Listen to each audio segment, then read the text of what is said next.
Here you have the refrigerator. In order to open it, it's just again with this little lever. And here you have enough space to store food and drinks, whatever you may need. To control the fridge, you see here you have these buttons, okay? So at the moment it's off. In order to switch it on, you have to hold down this button here, and then the top one. And then now if you can see here, there is the small snowflake symbol, which means that the fridge is on. Here as well, you can see the temperature is currently at 4 degrees.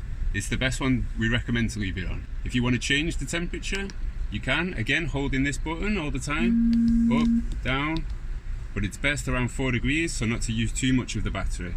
Again, if you're parked up for more than a couple of days, then it's best to make sure you either go use the van or to turn off the refrigerator.